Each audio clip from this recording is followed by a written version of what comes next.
Hello বন্ধুরা, good morning. কেমন আছো তোমরা সবাই? আশা করি তোমরা সবাই খুব ভালো আছো, সুস্থ আছো। আমিও ভালো আছি। আমার ভিডিও করা দেখে আমার মাসি কেমন হাসি দিচ্ছে দেখছো? কারণ আমার মাসিরা, আমার মারা তো এইসব জিনিসে কোনো দিন অভ্যস্ত নয়। তো এখন তো সবাই ভিডিও করে। তো আমার মাসির মেয়েও কিন্তু একটা ভিডিও করে। ও ব্লগ করে না, ও ওই যে গানের যে ভিডিওগুলো হয়, তো ওই ভিডিও, আমি যে শর্ট ভিডিওগুলো করি ওরকম ভিডিও করে। ওই ইনস্টাগ্রাম, ফেসবুকে খুব ভাইরাল। তো আর এদিকে দেখো আমার মার সকালবেলায় ঘুম থেকে উঠে শরীরটা ভীষণ খারাপ, মানে সকালবেলায় বিছানা থেকে মাথা প্রচণ্ড পরিমাণে ঘোরাচ্ছে। আর আমার বাবু আর মেয়ে দেখো ওই বর্ডারের দিকে যাচ্ছে। আমার মেয়ে তো মানে বর্ডার কাছে পেয়ে আমার মেয়ে একটু ভয় তো পাচ্ছেই না, যখন খুশি তখন বর্ডারের দিকে দৌড় মারছে। সকাল নেই, বিকেল নেই, দুপুর নেই, যখন তখন বর্ডারের ধারে চলে যাচ্ছে। সবাই অনেক ভয় দেখাচ্ছে যে যাস না, পুলিশে ধরে নিয়ে যাবে বা লোকে তুলে পাচার করে দেবে, এরকমভাবে ভয় দেখাচ্ছে। তবুও কে শোনে কার কথা? মেয়ের পেছন পেছনে যে আমি আসলাম আমার মাসির ছোটো মেয়েটা এসেছিলাম, এসে এই যে এখন দাঁড়িয়ে দাঁড়িয়ে ব্রাশ করছে আর বর্ডারের ধারটা একটুখানি দেখছি। আজকে আবার সকালবেলাটা কিরকম কুয়াশা কুয়াশা ভাব পড়েছে দেখো। আর মায়ের তো শরীর খারাপ সকাল থেকেই, মানে বিছানা থেকেই বলছে মাথাটা ঘোরাচ্ছে। তো প্রেশার লো হলো না হাই হলো এখন ভগবান জানে। আজকে আবার বাড়ি যাব, তো চলো বাড়িতে যেতে হবে, বাড়িতে যেতেই হবে। 3-4 দিন হয়ে গেছে এসছি, ঠিক আছে। তো ওই কদিন আগে বাপের বাড়ি থেকে ঘুরে এসছি, এক সপ্তাহ মতন, এক সপ্তাহ না হলেও কাছাকাছি প্রায় ছিলাম বাপের বাড়ি। এক সপ্তাহ না, মানে 4-5 দিন হয়তো ছিলাম। তো তবুও মেয়ে এখন প্রাইভেট স্কুল এগুলো সব কামাই যাচ্ছে, মানে কোনো জায়গায় এখন মেয়েকে নিয়ে বেড়াতে গেলেই মেয়ের লস, মানে পড়া কামাই হবে, বুঝতেই পারছো। তো তার জন্য তাড়াতাড়ি বাড়ি চলে যাব। আর মেয়ের সামনেই পরীক্ষা, তো 1-এ উঠেছে, তো 1-এর মানে এই বছরের প্রথম পরীক্ষা। তো আমরা যেখানে শুয়েছিলাম মা, আমি, আমার ছেলে, মেয়ে, তো বাইরে বিছানাটা গুছিয়ে নিলাম। আর এখন এই যে এখন ভাবছি চুলটা এত পরিমাণে জট হয়ে গেছে, কারণ চুল তো বেনুনি করে শুইনি, চুল ছেড়ে দিয়েই শুয়ে পড়েছিলাম। আর তার জন্য চুলটা এত জট হয়ে গেছে। আজকে ভাবছি অনেক দিন হয়ে গেল, মানে মাথায় কোনো তেল নিই না, মাথাটা কীরকম যেন মানে লাগছে। তো ভাবছি কি আজকে একটুখানি মাথায় তেল নেব, ভালো করে তেল নেব, মাথায় বসিয়ে তেল নেব। তো এই দেখো তার জন্য এই যে তেল নিতে বসেছি মাথায়। আর এই তেলের বোতলের মুটকিটা কিভাবে খুলতে হবে প্রথমে আমি পারছিলাম না, তারপরে বেশ পেরেছি। প্রথমে কিন্তু সবাই সব কিছু পারে না, আস্তে আস্তে সব কিছু বুদ্ধি খোলে, আস্তে আস্তে সব কিছু শেখে মানুষ। 8 বছর পর আমি আমার ছোটো মাসির বাড়িতে আসলাম। তো আমার মাসির 4 মেয়ে বললাম না, মেয়েরা সব, আমার বোনগুলো সবগুলো সবাই খুব ভালো, আমার মেসো মাসি সবাই খুব ভালো। মাসির যে যা আছে পাশে, ভাসুর আছে, ওরাও খুব ভালো। মানে কি বলবো, খুব মিশুকি। কিন্তু আমার না সবার সামনে ক্যামেরা ধরতে না ভীষণ লজ্জা লাগে, কীরকম একটা ভয় ভয় কাজ করে। মনে হয় কে কী ভাববে, কে কী না ভাববে, মানে সবাই তো ক্যামেরার সামনে কমফোর্টেবল না। তো আমার ইচ্ছা করে না, মনে হয় একবার করব, আবার মনে হয় করব না। এই যে যেমন এই বোনটা আমার মার প্রেশার মাপছিল, ঠিক আছে, ওর সামনে যে আমি ক্যামেরাটা ধরবো, মানে লজ্জা করছিল আমার নিজের থেকে কেমন। তো তার জন্য আমি সামনে ধরিনি, পেছন থেকে মানে ক্যামেরাটা করছিলাম। বোন প্রেশার মাপছে, আর আমার এই বোনটা পড়াশোনায় খুব ভালো, চাকরির পড়া পড়ছে, এখন বিএ সেকেন্ড ইয়ার পড়ছে, পড়াশোনায় ভীষণ ভালো, সেই সারা দিন বই নিয়ে বসে থাকে। মাসির যেহেতু একটু এদিক ওদিকে কাজ করছিল, একটু লেট হচ্ছিল মাসির, তো আমি ভাবলাম কি একটু উনুনে জালটা আমিই ধরিয়ে দিই। আর মা ওদিকে সবজিগুলো কেটে দিচ্ছে, কারণ আমরা তো তাড়াতাড়ি করে ভাত না খাইয়ে তো আমাদের ছাড়বে না, আমরা বাড়ি যাব, অনেক দূরের রাস্তা। আগেকার দিনে তো বাস গাড়ি সেরকমভাবে পাওয়া যেত না, সকালবেলায় বেরোলে সেই যেতে যেতে সন্ধ্যা লেগে যেত, এখন তবুও 4 ঘন্টা লেগে যায়। তো আমার মাসি তো বাইরের কাজবাজগুলো করছে, তো আমাদেরকে আমরা যেহেতু ভাত টাত বসিয়ে দিয়েছি, তো মাসি এদিকে তাড়াতাড়ি করে মুড়ি দিয়ে গেল, চানাচুর দিয়ে গেল। তো আমার মা চানাচুর মুড়িটা মাখছে, আর ওইদিকে মাসির হচ্ছে সেজো মেয়ে চা করে দিয়ে গেল, এই দেখো। তো আমরা এখন চা খাচ্ছি। তো আজকে রান্না হবে মাছ, কালকে যে মাছ মাংস নিয়ে এসেছিলো, রাত্রেবেলায় মাংসটা করেছিল, আর মাছটা কেটে এই যে ফ্রিজের মধ্যে রেখেছিল, তো মাছটা এখন করবে। তো চলো, এই দেখো। ভালো মুখে দিবি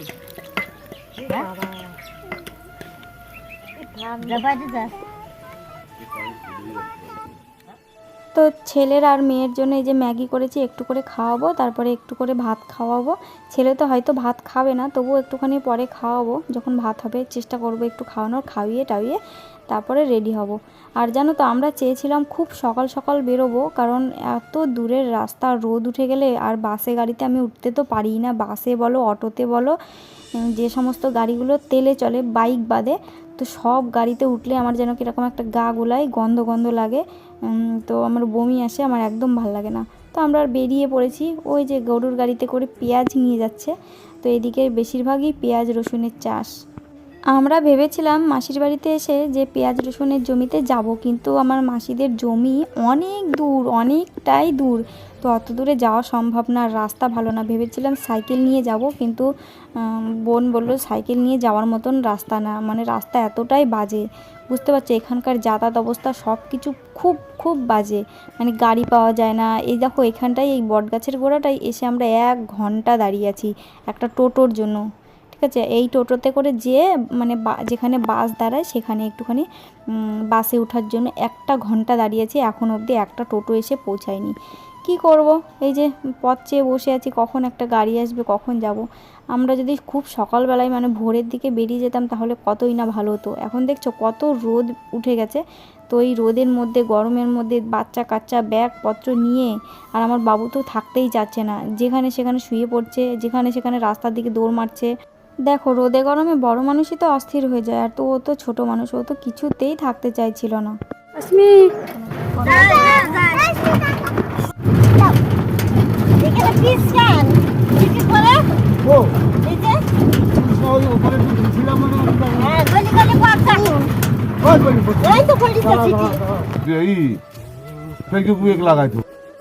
অবশেষে একটা দেখা মিলল টোটোর, তবুও টোটোওয়ালাকে ফোন করেছিল, কোন দোকানে টোটোওয়ালাটা চাল দিতে এসেছিলো, তো সেই টোটোওয়ালা, ঠিক আছে। তো ফোন করে একটা লোক নিয়ে আসলো। আর জানো তো ওই টোটো গাড়িটাতে যে আমরা বসেছিলাম, ওই গাড়িতে কোথা থেকে মানে প্রচুর সিটে না পিচ পড়েছিল, আমরা না খেয়াল করিনি, তাড়াতাড়ি করে বসে পড়েছি, তো আমার মেয়ের জামায়, আমার মায়ের কাপড়ে সব পিচ লেগে গেছে, আর পিচের দাগ তো উঠতেই চায় না, একদম আঠার মতন, বুঝতেই পারছো। তো অনেকটা রাস্তা টোটোতে করে যাওয়ার পর তবে গিয়ে বাস লাইন। এখানে বেশিরভাগই পেঁয়াজ রসুনের চাষ হয়, তোমাদের বললাম বেশিরভাগ পেঁয়াজ রসুন তোলা হয়ে গেছে, তারপরে কেউ কেউ গম লাগিয়েছিল, গমও কাটা হয়ে গেছে। এখন বেশিরভাগ মাঠগুলোই ফাঁকা, দেখো কিছুই নেই, কারণ যা যা ফসল ছিল মানুষের সব প্রায় উঠেই গেছে। এখন আবারও চাষ করবে, তারপরে জমিতে জল দেবে, পাট বুনবে, বেশিরভাগই এই জমিগুলোতে পাট বুনবে, এটা হচ্ছে পাট লাগানোর সিজন, তো পাট লাগাবে বা কেউ কেউ সবজি লাগাবে। মাঠের মধ্যে যখন টোটোতে করে ফাঁকাই ফাঁকাই যাচ্ছিলাম তখন না বেশ ভালো লাগছিল, যখন বাসে উঠেছিলাম আমার অবস্থা পুরো কি বলবো, একদম পুরো নাজেহাল হয়ে গেছে। এই যে জমিটা দেখতে পাচ্ছ এগুলো সব পেঁয়াজ, এগুলো পেঁয়াজ কলির মাথায় মাথায় সব বীজ রয়েছে, ঠিক আছে। এগুলো বীজের জন্য এই পেঁয়াজগুলো কিন্তু তোলেনি, বীজের জন্য এই পেঁয়াজগুলো সব রেখে দিয়েছে।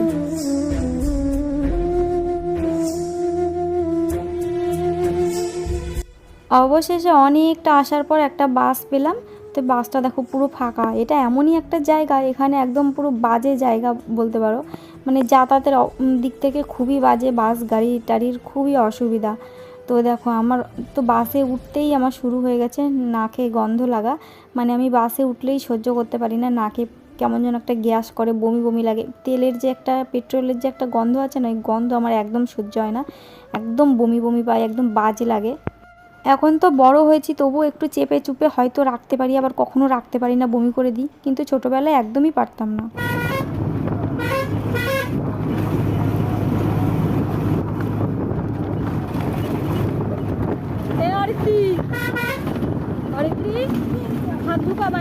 ভেতরে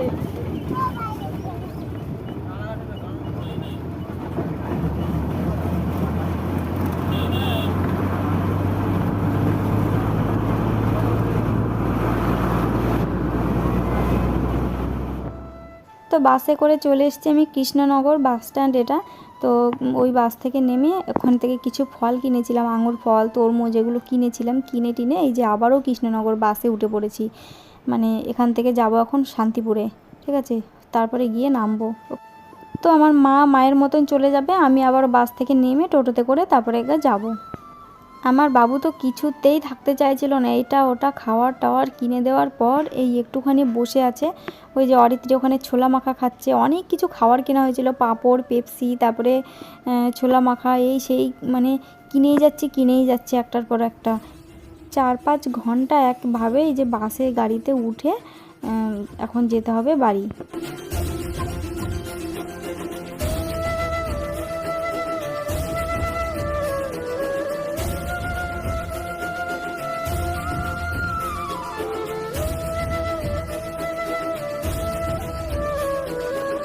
কৃষ্ণনগর বাস স্ট্যান্ডে এসেও বাসে উঠেও দেখো কতক্ষণ যে বসেছিলাম তার ঠিক নেই। তারপরে কতক্ষণ পর 2:30-এর সময় মানে বাসটা ছেড়েছিল।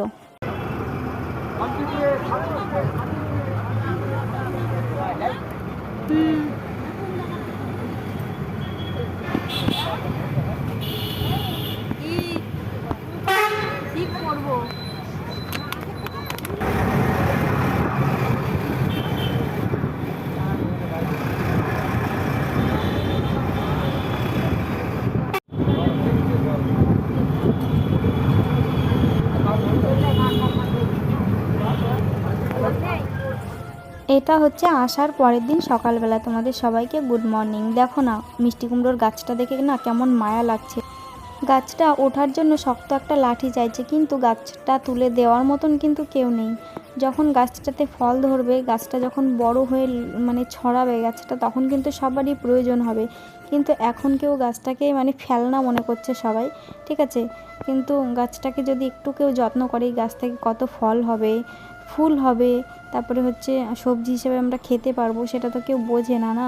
তো এই দেখো আমি ওই দূর থেকে কুঞ্চি নিয়ে আসলাম, আমাদের বাঁশের ঝাড় থেকে কুঞ্চি নিয়ে এসে এখন মানে মিষ্টি কুমড়োর ডগাটা আমি বেঁধে দেবো। বাঁধার জন্য কিছুই পাচ্ছিলাম না। তারপরে হট করে মাথায় বুদ্ধি এলো, আমি যেখানে কুঞ্চিটা পুঁতছিলাম ওখানে এক আটি বিচুলি ছিল। তো এই বিচুলির আটিটা দিয়ে মানে একটু একটু করে বিচুলি নিয়ে আমি মিষ্টি কুমড়োর ডগাটা সুন্দর করে বেঁধে দিয়েছিলাম। বলে না মানুষ থাকতে কেউ কদর করে না, যখন থাকবে না তখন মানুষ অনেক অনেক কদর করবে। এই যে এই জিনিসটাই যদি আমাদের বাড়িতে হয়, আমরা বাড়ি থেকেই মানে খেতে পারবো। আর যখন থাকে না তখন কিন্তু লোকের বাড়িতে মানে দেখলেও সেই জিনিসটা কিন্তু লোভ লাগে, খেতে ইচ্ছা করে, মনে হয় কি আবার বাজার থেকেও কিনে নিয়ে আসতে হয়।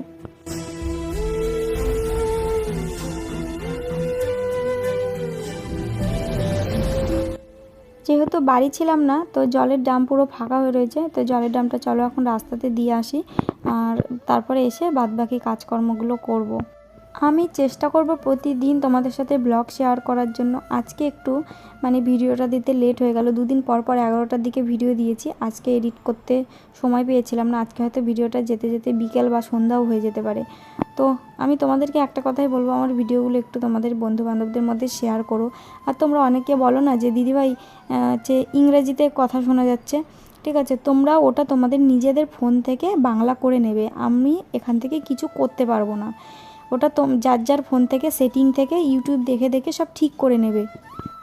আর যে এইসব ব্যাপারে জানে তো তাদেরকে বলবো পাশে কাউকে মানে যারা জানে না তাদেরকে একটু হেল্প করবা। যেহেতু বাড়ি ছিলাম না, রান্নাঘরের অবস্থা দেখেছো একদম যাতা অবস্থা হয়ে গেছে, কারণ ঝড় বৃষ্টি হয়েছে, হাওয়াতে হয়তো বাঁশের পাতা টাতাগুলো সব ওই যে দরজার ফাঁকা দিয়ে ভেতরে ঢুকে গেছে। তো এখন রান্নাঘরটা ঝাড় দেবো, তারপর ল্যাপা মোছা করবো।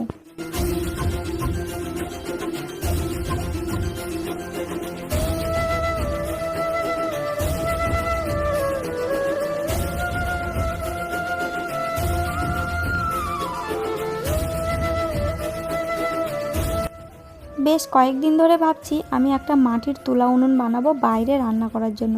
আর বাইরে যদি রান্না করি তোমাদের সাথে খুব সুন্দরভাবে মাটির উনুনে দেখতেও ভালো লাগবে, আর খুব সুন্দরভাবে শেয়ার করতে পারবো তোমাদের সাথে। আর এই ঘুচির মধ্যে রান্নাঘরে সেরকম একটা আলো ঢোকে না, তোমাদের সাথে ভালো কিছু শেয়ার করতে পারি না। তো তার জন্য ভাবছি বাইরে একটা তুলা উনুন করবো। আবার বাইরে রান্না করাও জ্বালা, যখন তখন এখন ঝড় উঠে আসে। আর সবথেকে বড় কথা হচ্ছে এখন হচ্ছে চৈত্র মাস, কত যে রোদের তাপ, বাইরে যদি আমি রান্না করতে বসি ঘেমে মেমে একদম আমার পুরো নাজেহাল অবস্থা হয়ে যাবে। তবু আমি সকাল সকাল রান্না করার চেষ্টা করবো, আর বাইরে একটা উনুন বানানোর চেষ্টা করব। অরিত্রী ব্রাশ খুঁজে পাচ্ছে না, তাই আমাকে বলছে যে মা একটুখানি ঘুঁটোর ছাই দাও, তো ওকে একটুখানি ঘুঁটোর ছাই দিলাম। ঘুঁটোর ছাই দিয়ে দাঁত মাজলে কিন্তু পরিষ্কার হয়। আর ঘুঁটোর ছাই কিন্তু যাদের দাঁত একা বেঁকা আছে না, তারা যদি এক টানা যদি আঙুল দিয়ে ঘুঁটোর ছাই দিয়ে যদি দাঁত মাজে, তাহলে কিন্তু দাঁতগুলো পুরো সমান হয়ে যায়। এখন দাঁত সমান করার জন্য কত রকম ক্লিপ পাওয়া যায়, ঠিক আছে। আমারও কিন্তু যখন নতুন নতুন দাঁত উঠেছিল, একটা একা বেঁকা এরকম দাঁত উঠেছিল, তো আমি ওরকমভাবে আঙুল দিয়ে ছাই দিয়ে ডলে ডলে দাঁত মেজে আমার দাঁত এখন সমান হয়ে গেছে।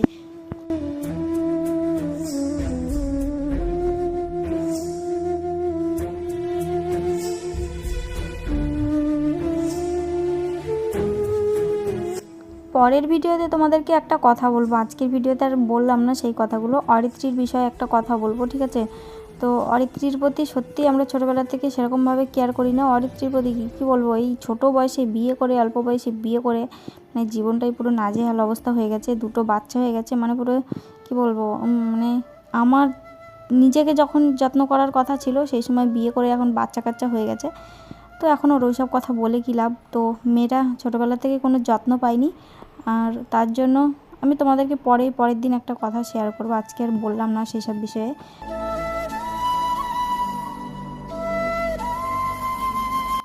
তো যেহেতু গেছিলাম বেড়াতে, তো জামা কাপড় যেগুলো নিয়ে গেছিলাম পরে গেছিলাম, নাইটি, তারপরে যে জামা কাপড়গুলো পরে গেছিলাম আমার, মেয়ের, ছেলের, তো সেই জামা কাপড়গুলো এখন আমি সার্ফের জলে হালকা একটুখানি মানে কোনো রকম ডোলে ধুয়ে দেবো। এগুলো তো ময়লা জামা কাপড় না, জাস্ট বাসে গাড়িতে এসছি, মানে ঘাম হয়েছে, তো তার জন্য একটু সার্ফের জলে দিয়ে কোনো রকম করে আমি ধুয়ে মেলে দেবো। আর এই যে ভিডিও করতে করতে 14 বার ওড়না ঠিক করা, আবার ওড়না না নিলেও হয় না, মানে কি বলবো, খুব বিরক্ত লাগে আমার, মানে পারিই না।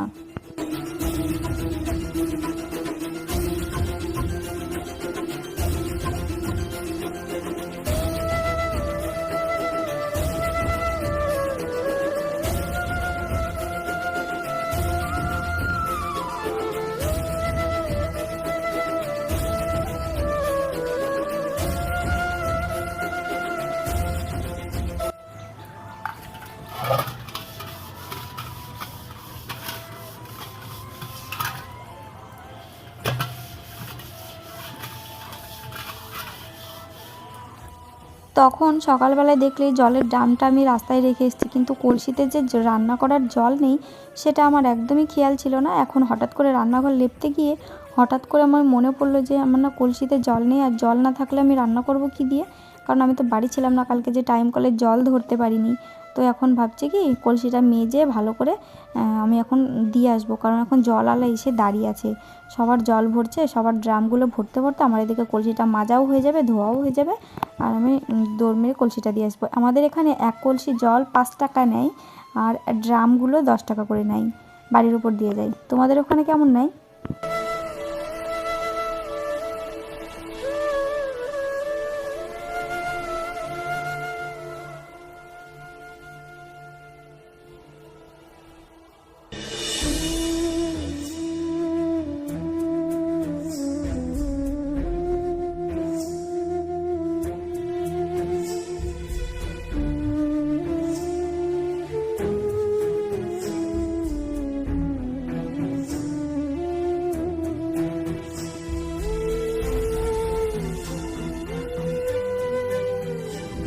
তো জামা কাপড় দেখো কাচাকুচি পুরো হয়ে গেছে, ধোয়াধুয়ি, এখন ধোয়াধুয়ি হয়ে গেছে, এখন শুধু জামা কাপড়গুলো মেলে দিব। আর জানো তো এর পরেও অনেকটুকু ভিডিও ছিল, সারাদিন কি কি রান্না করেছি না করেছি, সারাদিন আরও কি কি করেছি, কারণ ভিডিওটা আরও অনেক বড় হয়ে যেত। তো তার জন্য ভাবলাম যে থাক, আজকে আর মানে পরের দিনকে ভিডিওটা আবার শেয়ার করব এরপর থেকে, তো তার জন্য আর মানে দিলাম না, অনেকটা বড় হয়ে যাবে। এমনিতেই ভিডিও আজ 2-3 দিন ধরে 19-20 মিনিট 21 মিনিট 22 মিনিট হয়ে যাচ্ছে। তোমাদের দেখতে কারোর অসুবিধা হচ্ছে না তো? কমেন্ট করে জানাবে। আমার বড় বড় ভিডিওগুলোই ভালো লাগছে না, 10-12 মিনিটের করে ভিডিও দেবো, সেটাও কমেন্ট করে জানাবে। তো চলো আজকের ভিডিওটা এই পর্যন্তই। ভিডিওটা যদি ভালো লেগে থাকে অবশ্যই লাইক কমেন্ট শেয়ার করো, আর আমার পাশে থেকো। এর পরের দিনের ভিডিওতে এরপর থেকে কি কি করেছি না করেছি সেইগুলো তোমরা দেখতে পাবে। টাটা, সবাই ভালো থেকো, সুস্থ থেকো, আর নিজের খেয়াল রেখো।